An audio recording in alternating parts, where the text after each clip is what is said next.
I dug through our collection of over 600 miniatures to find the perfect candidate for my first video, and Kragmarr Pummeler was the chosen one. I'm going to show you my painting process while I chat about what I like about this little guy, what colors I chose, and how I knocked out my painting sessions despite a busy schedule. I did have a few problems when I was basing this model. The first was the plastic was incredibly tough. I had trouble cutting through it with my tools, and I ended up having to heat it up with a hair dryer, which did the trick. Then making the base out of the Sculpey clay, I totally burnt the first one. That was on me. The oven was set to the wrong temperature and just ruined. So I had to make a second one. And then finally, the base went on a little crooked. I glued it onto the plastic base and it slipped sideways as it dried. And I'm not fixing it. It's just going to be that way. I tried to pry it off. It didn't want to budge, and I was not remaking that base, so I left it be. This is a plastic model by Reaper Miniatures, and he was just so exciting and so cute.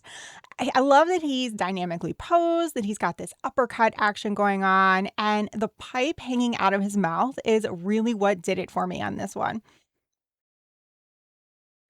I love picking colors, making a color palette for a mini, and I always start with a jumping off point. And for this one, it was the hair, that orangey red mustache and beard. He's got such a great mustache.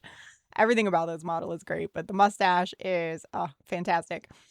But I use that as that jumping off point, and then my second kind of touch point for colors was the metals. He's got all these spikes and a big belt buckle and a hammer and metal on his foot gear.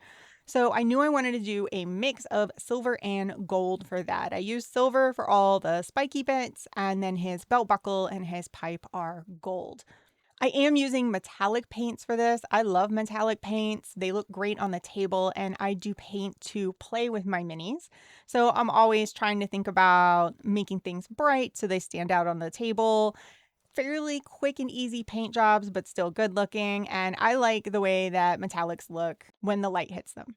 So once I got that orange and my metallics picked out, I needed to come up with some complementary colors. And that's when I ended up pulling the chestnut gold and the Ezrin blue. The Ezrin blue is a mid-tone. It was a little darker than I wanted to go, so I grabbed that Surf Aqua to highlight it up with, and I think I ended up with a miniature that pops really well in regular lighting. I always have to move it away from the work light and into the dimness of whatever lighting I'll be using to play in, and make sure that everything is showing up well whenever it'll be on the table. So many times I've painted a figure and then brought it down to the game room and realized that it just looks kind of dark and muddy. So I've been shying away from like the dark, deep shade colors. And I've been starting with more of a mid-tone and then going up as close to a white as I can. So if I were using this figure to play a character, I can't decide if I would go with more of the typical gruff dwarf or more of a light-hearted drunken master feeling where his pipe is some sort of improvised weapon that he uses occasionally. I did paint his pipe with a metallic gold, and in my head, it would definitely be used as like a flung weapon or something like that. And it's definitely not a practical choice for something that could get hot, but maybe it's a magical pipe and it doesn't get too hot to use as a pipe, but it makes an effective weapon in a pinch.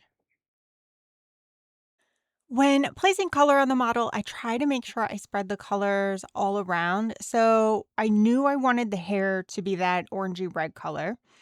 I placed the other colors where I thought they should be. I used blue for the fabrics, browns for the furs. And then I kind of circled back and looked for where else I could use that orangey red color. I knew I didn't want it on the base. The base is stone and I wanted it to be darker and not a main attraction on the mini. So I ended up using it on the pouches instead on his hips. I like to have the same color in at least three places. That way it doesn't feel like it's just kind of all alone or wasn't thought out. It really brings everything together. So I've been trying to make a more consistent painting practice, trying to paint a little bit every day, whether it is for 10 minutes or an hour or 3 hours. And of course, I decided to start this right before a big vacation. And on top of that, I decided I was going to learn how to film my work. So this brought this miniature from probably a 3-day project into the 2-week range I think I'm at right now. Not the best planning on my part, but it got done eventually. This is my first miniature painting video, and I have never tried to record something as small as this figure. It was a big challenge, and it really slowed down the process, and it took me some time to sort out the right equipment and the right lighting and everything I needed to really be able to show the details of what I was doing. And I think it's really fun that as this video progresses, I get better and better. The quality of the video gets better and better. And I love that this is just a little documentation of everything I went through the last couple of weeks to make this video happen.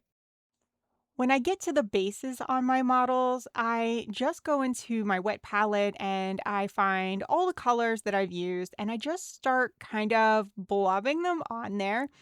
It's this process I've kind of come to use over time. So I use the paint I already have and I splotch on some of the darker colors, hit the highlights of some of the lighter colors. I'm not worried about it looking good. I'm just trying to make it modeled.